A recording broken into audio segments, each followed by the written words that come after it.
The scream came before the warning bell. That is the first thing I remember about that world, and I remember it more clearly than anything else in my long career of watching other species live their short, loud lives. I am a field observer. My people do not scream. We do not run toward danger. We do not smile at death. And yet here I was, standing at the edge of a settlement built on a world so hostile that our own scientists refused to land without 3 layers of shielding, watching a girl smile at me like the ground beneath her feet was not trying to kill her every single hour of every single day. Her name was Kessa. She was 16 years old by her people's counting, though on this world that meant she had already survived 16 years of storms that could flatten buildings, insects that could kill a grown man with 1 bite, and animals that hunted in packs smarter than most trained soldiers I had studied. And yet she laughed. She laughed the way young creatures on gentle worlds laugh, without weight, without fear, as if laughter cost nothing. I had been sent to catalog human behavior for the survey. My superiors wanted proof that Deathworlders, as the wider galaxy called them, were exactly what the old reports suggested: hardened, joyless, dangerous. A species shaped entirely by threat, with no room left over for softness. I had read 100 files before I arrived. Not one of them had prepared me for a girl who greeted me with an open hand and a grin, standing in front of a fence built to keep out creatures with claws the length of my forearm. "You're the Watcher," she said, not as a question, "the one who follows us around and writes things down." I told her that was an accurate description of my function. "You can stop writing for a second," she said. "Come meet everyone. We don't bite. Well, some of the wildlife does, but we don't." That was the first joke she made to me. It would not be the last. Over the following weeks, I learned that humor was not rare among these people. It was constant, woven into the way they spoke to each other, a kind of glue that held their days together.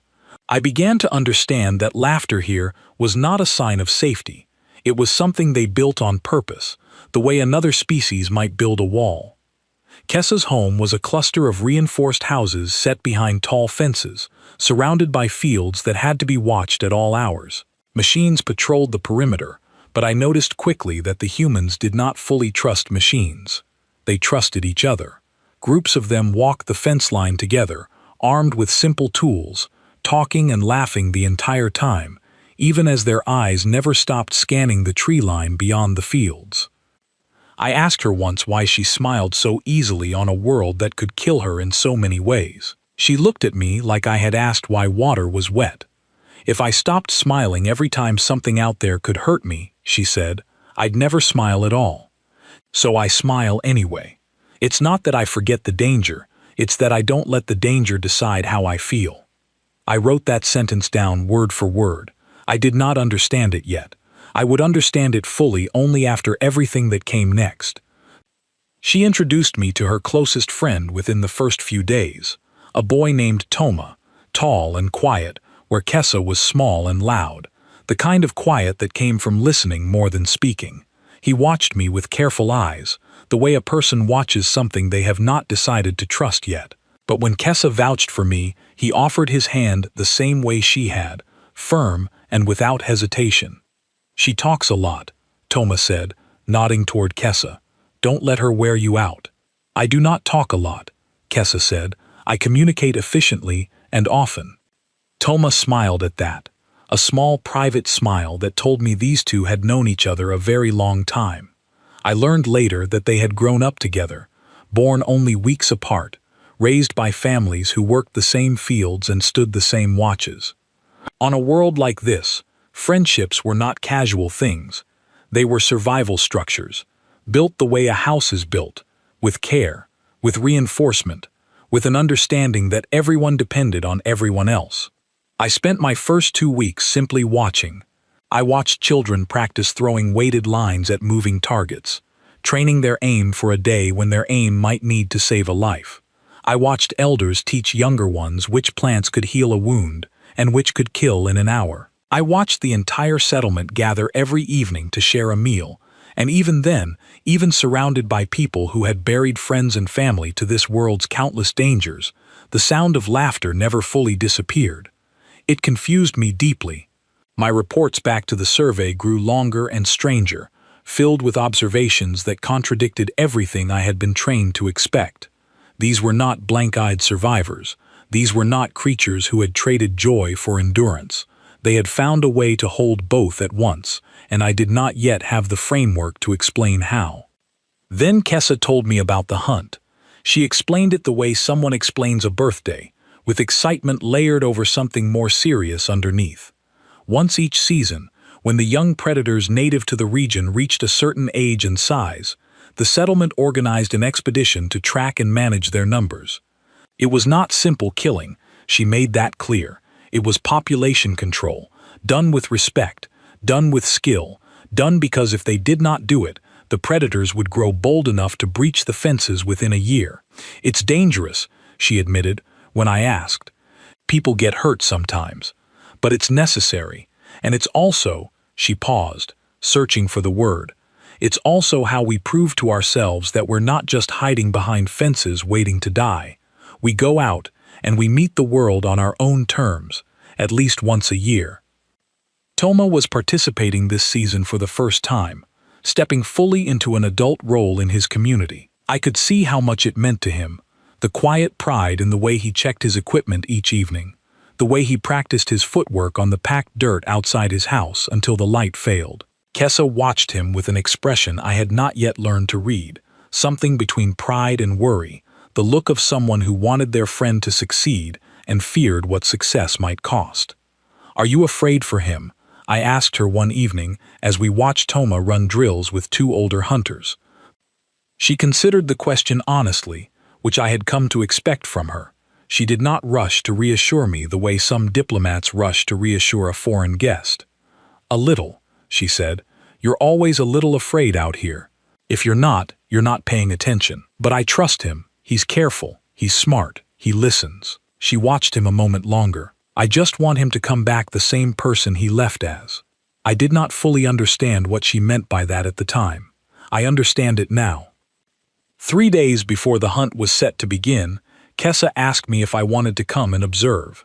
She said it casually, the way she said most things, but I noticed a flicker of something serious behind her offer, an invitation that meant more than simple curiosity satisfied.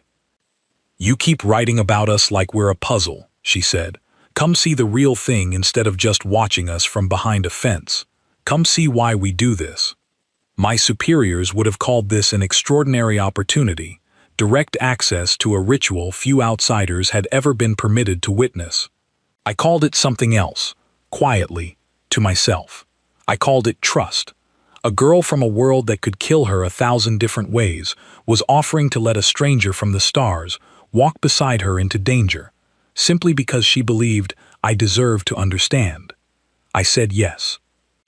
That night, the settlement held a gathering before the hunt, a tradition Kessa explained was meant to send the hunters off with full hearts. There was music, simple instruments played by unpracticed but enthusiastic hands, and food shared generously among neighbors. Toma sat near the center of the gathering, receiving encouragement from people who had known him his entire life.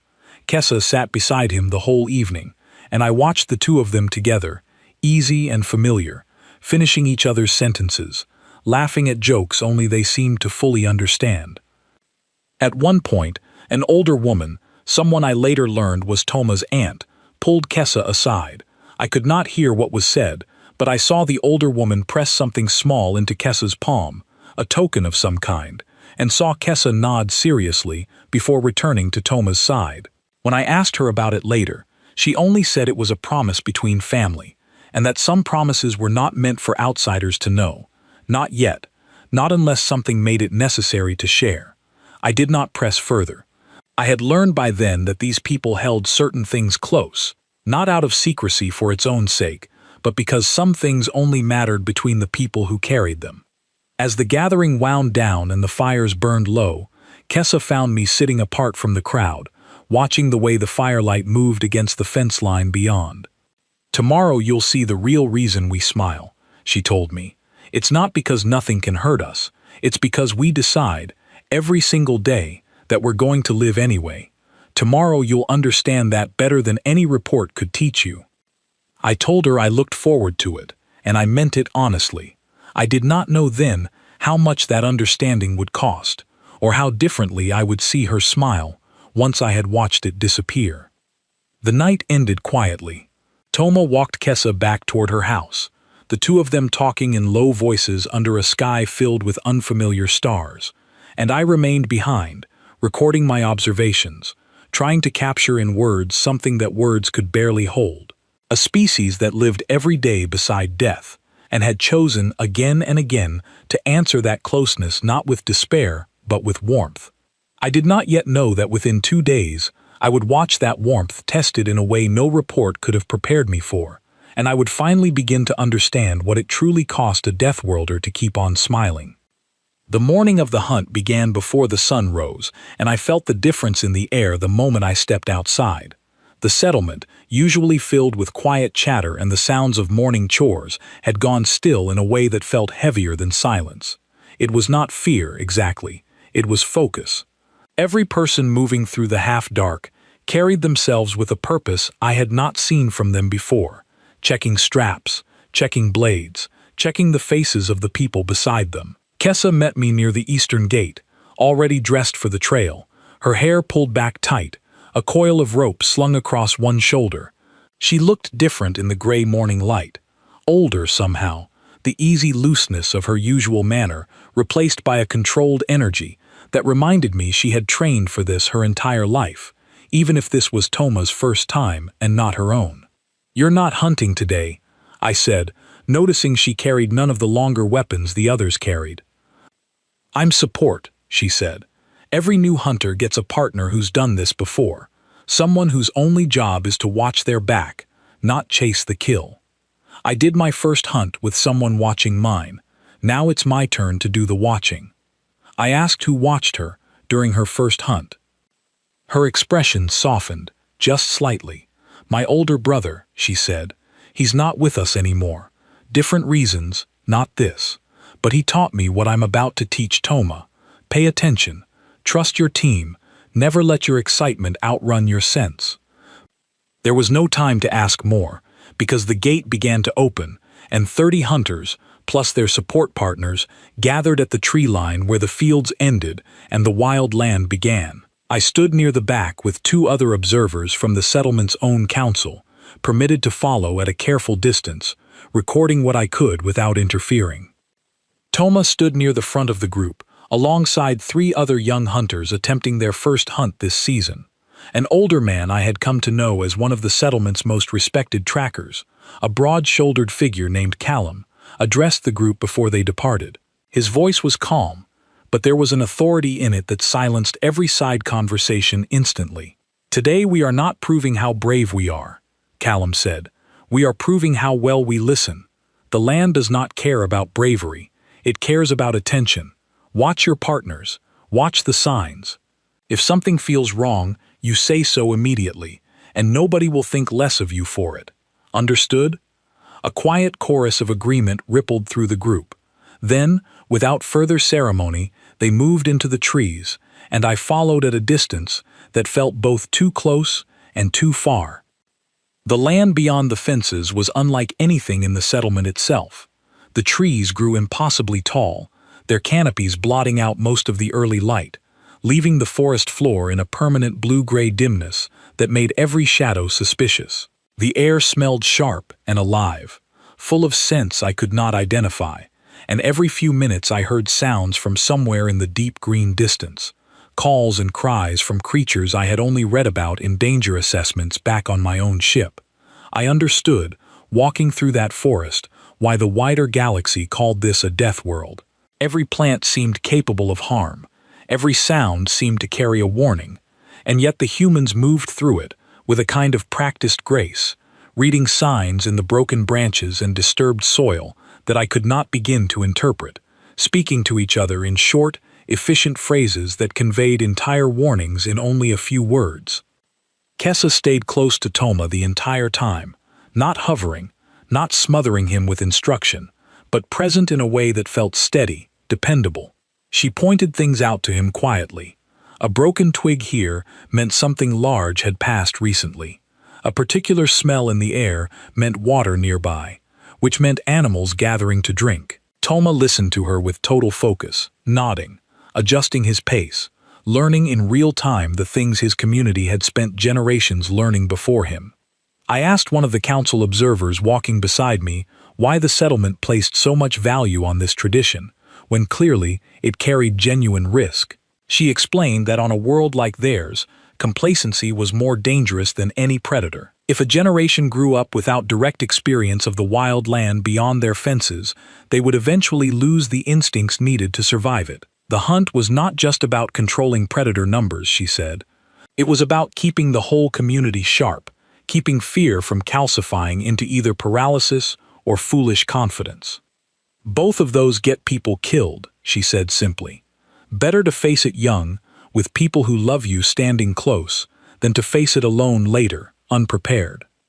We tracked for nearly 3 hours before the first real sign appeared, a set of prints pressed deep into softened ground near a narrow stream, large enough that even I, with no training in reading such things, understood immediately that whatever made them was significant in size. Callum crouched beside the prints, studying them carefully, and called the group to gather. "Young male," he said, "moving alone, which is unusual for this time of season. Could mean he's been pushed out of a pack.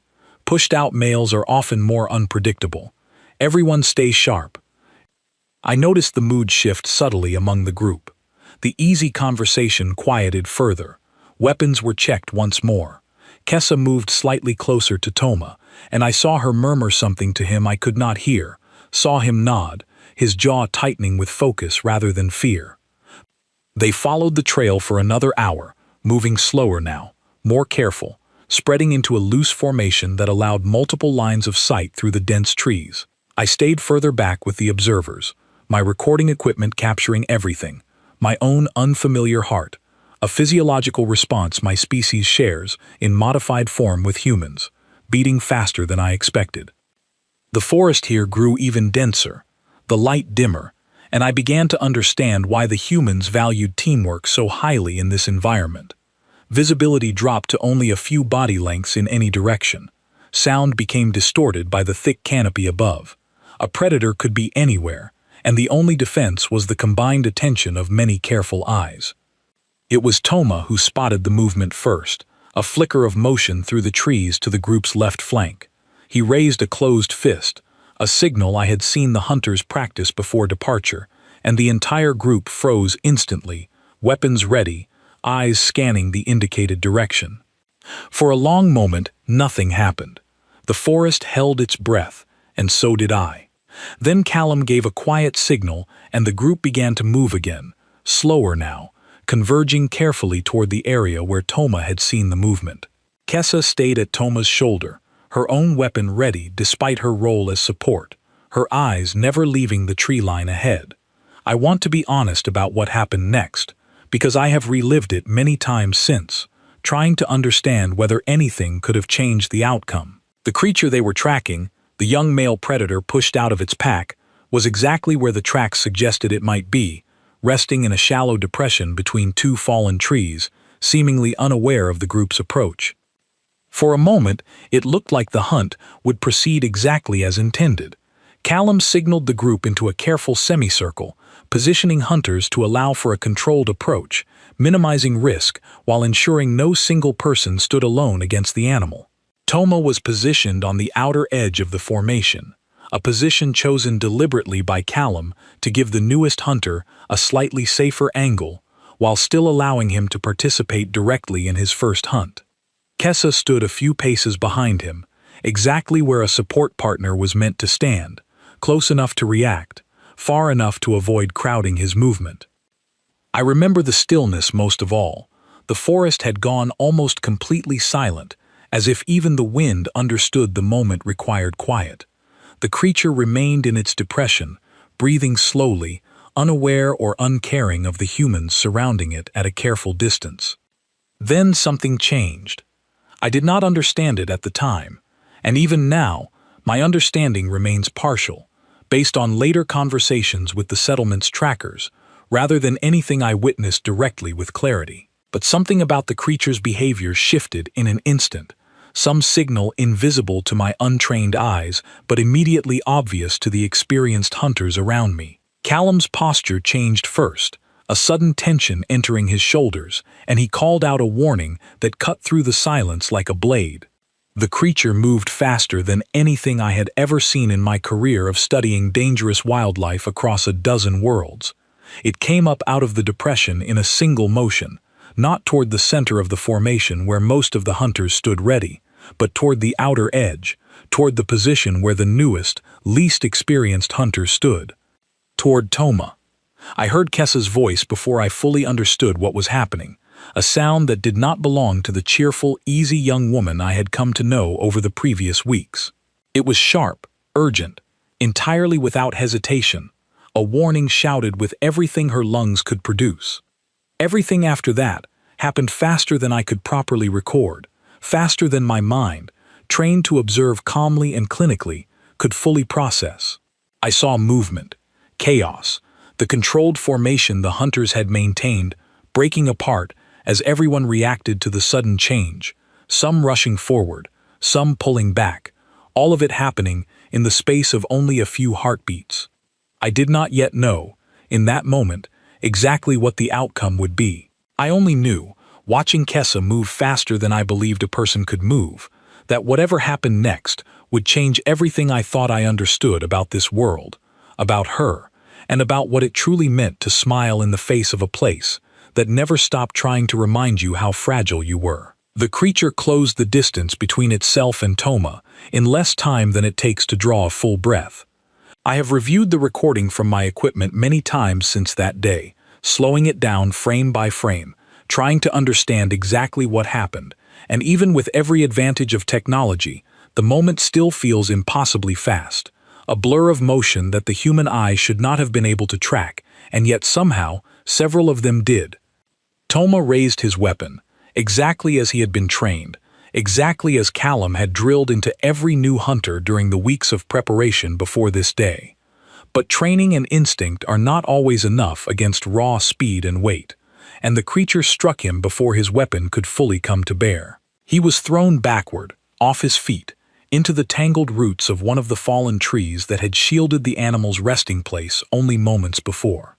I heard the sound of the impact from where I stood, and I will not describe it in detail here, except to say that it was a sound I have not forgotten, and likely never will. It was not the sound of something dramatic or theatrical. It was the plain, awful sound of a body meeting something unyielding, followed immediately by a cry of pain that cut through the forest air and silenced every other noise around us. What happened in the next several seconds taught me more about human character than every report I had read before arriving on this world combined. There was no panic, not in the way I had expected panic to look. There was urgency, immense urgency, but it moved through the group like a current rather than chaos. Callum's voice rose above everything else, calling out instructions with a clarity that cut through the noise, directing two hunters to intercept and drive off the creature, while the rest converged on Toma's position. Kessa reached him before anyone else. I do not know how she moved that fast, whether it was training, instinct, or something else entirely, but she was at his side within seconds, already assessing him with hands that moved with surprising steadiness despite everything I could see in her face, a fear so raw it made my own systems, unused to processing this kind of second-hand distress, struggle to keep pace. "Toma, look at me," she said, her voice carrying an authority I had not heard from her before. "Look at me, stay with me." He was conscious, which the observers around me later told me was a small mercy, though his breathing came in short, ragged pulls that worried me even without medical training. Blood soaked through the fabric of his clothing at his side, and I saw Kessa's hands move immediately to press against the injury, applying pressure with a steadiness that seemed to come from somewhere deeper than simple training, someplace built by generations of people who had needed to know exactly what to do in exactly this kind of moment. Two other hunters had driven the creature back into the deeper trees, and I understood, watching them, that this too was part of the tradition Kessa had described, the reason the hunt was never conducted by a single person alone. No one hunter, however skilled, was meant to handle every possible outcome by themselves. The community handled crisis the same way it handled everything else, together, with each person filling a role they had trained for long before it was ever needed. Callum knelt on Toma's other side within moments, his hands moving with the confident efficiency of someone who had done this before, someone who carried medical knowledge alongside his tracking skills, because on a world like theirs, every skill overlapped, every person carried more than one responsibility, because there was never any guarantee help would arrive from anywhere else in time. "Pressure here," Callum said to Kessa, guiding her hand slightly. "Keep it steady. Don't let up even if he tells you it hurts too much. It needs to hurt right now." Kessa nodded, her jaw set, her eyes fixed entirely on Toma's face rather than the injury itself. A choice I understood only later, that she was giving him something to focus on besides the pain, an anchor, a familiar presence in a moment that could easily have spiraled into pure terror. I want to describe what I felt in that moment. Standing at the edge of the scene, my recording equipment still running out of habit rather than intention. I felt useless in a way I had rarely felt during my career. I had spent years cataloging species across dozens of worlds, developing frameworks and theories about behavior and society, and none of it had prepared me to do anything helpful in an actual crisis. I could only watch as people who had grown up on a world designed, it seemed, to test them constantly, responded to that test with a competence that felt almost impossible to reconcile with the warmth I had witnessed from them only days before. One of the other hunters produced a compact medical kit from his pack, exactly the kind of preparation I now understood every single person on this hunt had carried, not because they expected disaster, but because they knew disaster was always possible, and preparation was simply what respect for that possibility looked like. Callum worked quickly, cleaning and stabilizing the injury, with movements that spoke of long practice, occasionally issuing quiet instructions to Kessa, who followed each one without hesitation, her own hands never trembling despite everything I could see in the rest of her posture. Toma's breathing remained ragged, his face pale beneath a layer of sweat and dust, but he kept his eyes on Kessa the entire time, and she kept speaking to him in a low, steady voice, not empty reassurances, but small, honest observations that seemed to help him stay present. "You're doing fine," she told him. "You held your ground. You raised your weapon exactly the way you were trained. This isn't because you did something wrong. Sometimes the land just moves faster than any of us. You hear me? This isn't your fault." I did not fully understand in that moment why she felt the need to tell him that so clearly, so insistently, but I would come to understand it later, when I learned more about the weight new hunters carried after an injury occurred during their first hunt, the guilt that could settle over them, regardless of whether the incident was truly anyone's fault. The decision was made quickly to return to the settlement rather than continue any further into the forest. Callum organized the group into a formation designed for rapid, safe movement, with Toma carried on an improvised stretcher fashioned from 2 long poles and a section of durable fabric that, I learned, every hunt carried specifically for this kind of emergency, another small piece of preparation that spoke volumes about how seriously this community took the risks they willingly faced. Kessa walked beside the stretcher the entire way back, one hand resting on Toma's uninjured shoulder, maintaining contact, maintaining that steady presence, even as the rest of her focus clearly remained on watching the surrounding forest for any further danger. I noticed she had not once, during the entire ordeal, lost the sharp awareness that had characterized every hunter's movement through the wildland. Fear and competence, I realized, were not opposites here. They existed together, each one sharpening the other. The journey back to the settlement felt far longer than the journey out had been, though I understood later this was likely a distortion of perception brought on by the tension of the situation rather than any actual difference in distance or pace. The group moved quickly but carefully, communicating in short, efficient bursts, watching the tree line constantly, refusing to let the crisis compromise the vigilance that had kept them safe throughout the rest of the expedition. When the fences finally came into view, I felt something in the group's collective posture shift, a release of tension that had been held tightly since the moment the creature struck. But it was not relief exactly. Not yet, because Toma's condition remained serious, and everyone understood that reaching the settlement was only the first step toward whatever came next. The community's medical facility, modest by the standards of worlds with easier access to advanced technology, but clearly well-equipped for the particular dangers this world presented, received them with a speed and organization that told me this too was a well-practiced routine, a system built by a community that understood injury was not a rare exception but a recurring possibility that needed constant readiness. Kessa was asked to step back as the medical team took over, and I watched something in her posture change the moment her hands left Toma's side, the moment her active role in his survival ended, and she became, for the first time since the creature had struck, simply someone waiting for news like everyone else gathered outside the treatment area. It was in that moment, standing outside a set of doors she was not permitted to pass through, surrounded by other worried community members, that I first noticed her smile had completely disappeared, not faded, not dimmed, gone entirely, replaced by an expression of such total focus and worry that I found myself, despite my training in careful, detached observation, feeling something that I can only describe as a deep and unfamiliar ache on her behalf. I approached her carefully, unsure whether my presence would be welcome in this moment, unsure whether the trust she had extended to me over the previous weeks would hold under this kind of strain. She noticed me standing nearby and did not send me away, though she did not speak either, simply nodding once in acknowledgement before returning her full attention to the closed doors ahead of her. I did not know, standing there in that quiet, tense hallway, how long the waiting would last, or what news would eventually come through those doors.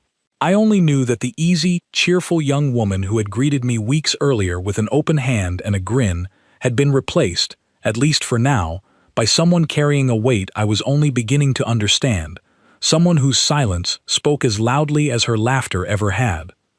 Other community members gathered around her in that hallway, offering quiet words, gentle touches on her shoulder, the kind of collective support I had already come to recognize as characteristic of this community, everyone contributing what they could to hold each other steady during moments too heavy for any single person to carry alone. Kessa accepted their presence but did not seek comfort from it in any visible way, remaining focused entirely on the doors, as if her attention alone could influence whatever was happening on the other side. I stood there with her for what felt like a very long time, my equipment still recording out of habit, though I found myself, for perhaps the first time in my career, far more concerned with the person in front of me than with the data I was meant to be gathering. I had come to this world to study a species the wider galaxy considered hardened beyond softness, shaped entirely by threat into something without room left over for warmth. Watching Kessa in that hallway, silent and still and utterly focused on the fate of her friend, I understood I had been studying the wrong question entirely. The question was never whether Deathworlders could feel fear, or grief, or worry, alongside their famous resilience.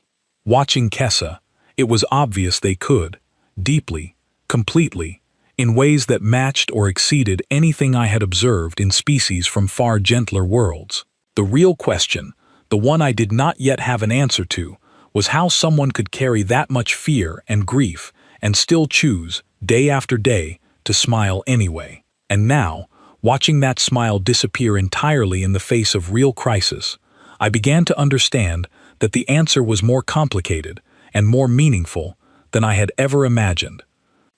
Toma survived that night, though the medical team who treated him made clear in the hours that followed that his recovery would be long and that his body would carry the marks of what happened for the rest of his life. The injury had been serious enough that, on a world with less determined, less prepared people, the outcome might easily have been very different.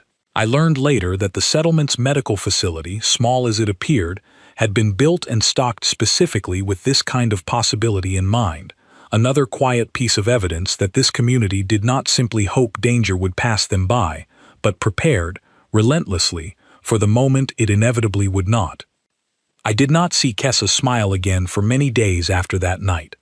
I want to be careful in how I describe this period, because it would be easy to characterize it simply as grief, and while grief was certainly present, what I witnessed was something more complicated, more deliberate than simple sorrow. Kessa continued to function.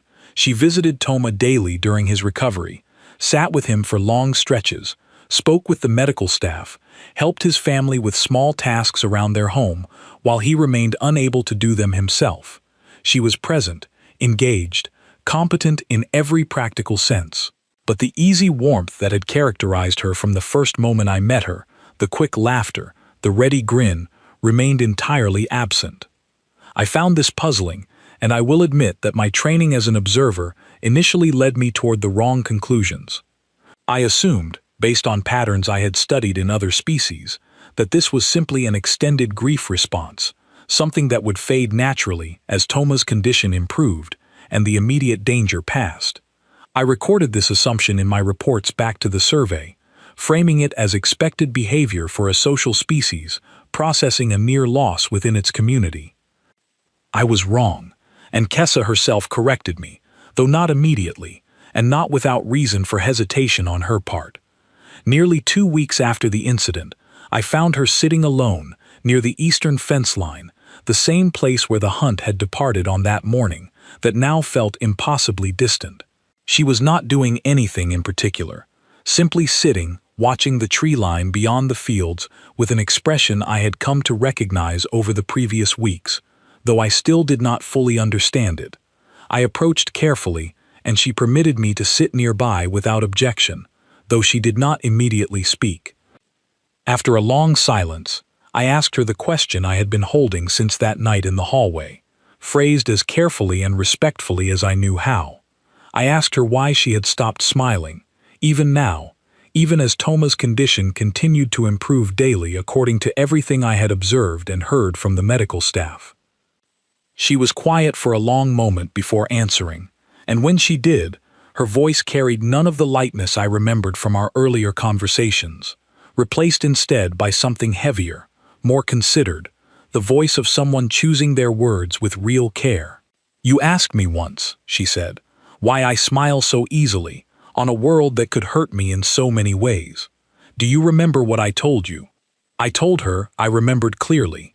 She had said that if she let the danger decide how she felt, she would never smile at all, so she chose to smile anyway, on purpose, as a kind of refusal to let the world take that from her. "That's true," she said, "but it's not the whole truth. I left something out, because I didn't think you were ready to understand it yet. Maybe I wasn't ready to explain it yet, either." She looked toward the tree line again before continuing, and I found myself waiting with an unfamiliar patience, sensing that whatever she was about to explain mattered more to her than almost anything she had shared with me before. "The smiling isn't about pretending nothing can hurt us," she said. "It's not about ignoring the danger, or pushing it down somewhere we don't have to look at it. It's the opposite, actually. We smile because we know exactly how real the danger is. Every single one of us has lost someone, or come close to losing someone, or nearly lost ourselves. We carry that all the time. The smiling is what we do with that knowledge. It's not denial, it's defiance. It's us saying, out loud, every day, that we refuse to let this world take our joy along with everything else it's already taken." I asked her then why that defiance had disappeared so completely since the night of the hunt, if the danger itself had not changed, if in fact this was exactly the kind of moment her explanation suggested should call for defiant smiling rather than its absence. She turned to look at me directly for the first time since I had sat down, and there was something in her expression that felt like she was deciding whether I had earned the rest of the explanation. "Because smiling isn't the only thing we owe each other," she said. "Sometimes the most honest thing you can offer someone isn't defiance, it's presence. If I walked into Toma's room every day with a big smile on my face, pretending everything was fine, do you know what that would tell him?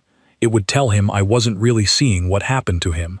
It would tell him I was more interested in performing strength than in actually being there with him in what he's going through."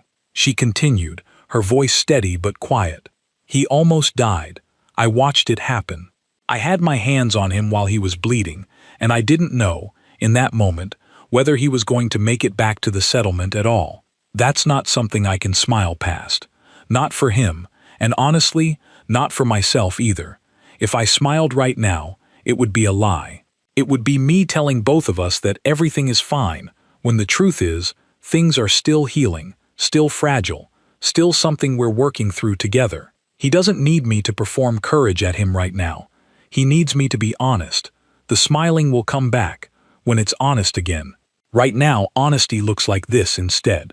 I found myself, in that moment, revising almost everything I thought I understood about the framework she had first offered me. I had assumed the smile was the constant, the defiant baseline beneath which all other emotions moved. What she was describing was something more nuanced, a kind of emotional honesty that valued truth over performance, even when that truth meant setting aside the very thing that had first defined her to me. So the smile isn't armor, I said slowly, working through the idea as I spoke it aloud. It's a choice you make when it's true, and right now, it wouldn't be true. Exactly, she said, and for the first time in weeks, I saw something that was not quite a smile, but was close to it, a small flicker of warmth at having been understood. You're catching on faster than I expected. I asked her whether Toma understood this as well, whether his own recovery would eventually be marked by a similar return to warmth, or whether the injury had changed something in him too deeply for that to happen naturally. He's stronger than he knows, she said. I've seen him hurt before, smaller things, nothing like this. He always comes back to himself eventually. It takes time, and it looks different every time, but he comes back. I think part of what helps him get there is knowing the people around him aren't rushing him toward pretending he's fine before he actually is. She explained. Then, something about the token I had seen passed to her the night before the hunt, the small item Toma's aunt had pressed into her palm. It was, she told me, a keepsake carried by every support partner in the settlement's tradition, a small physical reminder of the responsibility they carried for the person they were guiding through their first hunt. If something went wrong, the support partner kept the token close until the new hunter had fully recovered, a quiet, private symbol of the promise to stay present through whatever followed. I'll give it back to him when he's ready, she said, turning the small object over in her fingers, something I had not noticed her carrying until that moment. Not before. It's not about rushing recovery. It's about making sure the promise means something when it's finally kept. I sat with her in silence for a while longer after that, processing everything she had shared, feeling the weight of a framework far more sophisticated than anything my initial reports to the survey had captured. I had come to this world expecting to document a species hardened into simplicity by constant threat. What I found instead was a community that had developed an entire emotional language around danger, loss, and recovery, one that valued honesty over performance, presence over reassurance, and understood joy not as the absence of pain, but as something chosen deliberately, and only when that choice remained true.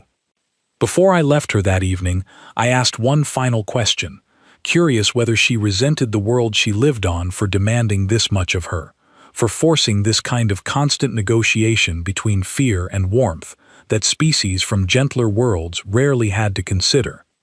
She considered the question for a long moment before answering, watching the last light fade behind the tree line beyond the fence. Sometimes, she admitted, there are nights I wonder what it would be like to live somewhere that didn't ask this much of us.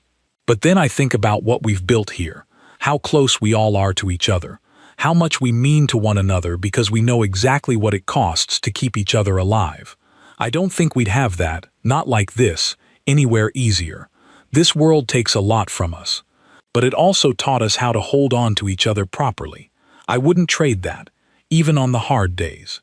I recorded her words carefully that night, understanding that I had finally begun to grasp something my earlier reports had entirely missed. The strength of this species was never about the absence of fear, or grief, or vulnerability. It was about their willingness to carry all of it honestly, together, and to reserve their joy for the moments when it could be offered without pretense, as something real rather than something performed. I did not know, as I finished recording that evening, how many more days would pass before I would see Kessa's smile return in full, but I understood, Finally, exactly what I would be watching for when it did, and exactly how much it would mean when it finally arrived. 6 weeks passed before Toma was strong enough to walk unassisted through the settlement again, and I remained through every one of them, watching a recovery that taught me more about resilience than any report I had ever compiled during my career. His injury had left a lasting mark, a scar that would remain visible for the rest of his life, and a change in the way he moved that the medical staff assured him would improve further with time, though perhaps never fully disappear. He accepted this news with a quiet steadiness that reminded me strongly of Kessa's own approach to hardship, honest acknowledgement rather than denial, acceptance without surrender. During those 6 weeks, I watched the settlement's community continue its rhythms around him, adjusting where needed, but never treating him as fragile in a way that diminished him. Children stopped by to ask him questions about the hunt, curious and unafraid, treating his scar with open interest rather than pity. Older hunters visited to share their own stories of injuries survived, offering not sympathy so much as solidarity, a reminder that he had joined a long tradition of people who had faced this world's dangers and continued forward regardless. Kessa visited him daily, exactly as she had promised herself she would, though I noticed the nature of her visits shifting gradually as the weeks progressed. In the earliest days, their conversations were quiet, careful, focused mostly on his comfort and his slow physical progress. But as his strength returned, I began to notice small changes. A joke shared between them that drew the faintest huff of amusement from Toma, still weak, but no longer entirely absent. A story from Kessa about some minor mishap involving one of the settlement's younger children, told with just enough of her old animation to suggest the warmth beneath her careful restraint had not disappeared, only gone quiet for a time, waiting for the right moment to return. I asked her, during one of these visits, how she would know when the right moment had finally arrived, how she would recognize the difference between a smile that would feel honest and one that would still feel like performance. "I won't have to think about it," she told me. "That's how I'll know. Right now, if I want to smile, I have to decide to. It takes effort. When it stops taking effort, when it just happens because something is genuinely funny or good, that's when I'll know we're really getting somewhere." It happened, in the end, on an ordinary afternoon that carried no particular significance beforehand, which I have come to believe is exactly how such moments are meant to arrive, unplanned, unforced, arriving naturally rather than on command. I was present in Toma's home that day, having been invited to observe his continued recovery as part of my ongoing study, when Kessa arrived carrying a small container of food prepared by her own family, a gesture I had learned was common among the settlement's households, sharing meals as both practical support and quiet demonstration of continued care. Toma was sitting upright by then, stronger than I had seen him since the incident, though still moving carefully, still favoring his injured side in ways that would likely remain part of how he moved for the rest of his life. He greeted Kessa with the easy familiarity of their long friendship, and the two of them settled into conversation while I remained quietly in the corner of the room, my equipment recording as it always did, though I found myself, as had become common during my time on this world, more genuinely absorbed in the moment than in the data it might eventually provide. Their conversation moved through several ordinary topics: small settlement news, questions about his physical therapy, a brief discussion about which of the younger hunters had performed particularly well during a recent training session. And then, almost without warning, Toma made an observation about his own recovery that carried an unexpected edge of dry humor, comparing his current slow, careful movements to the exaggerated caution of one of the settlement's elderly residents, a comparison delivered with such perfect timing that I found the humor landing even through my own limited understanding of human comedic rhythm. Kessa laughed.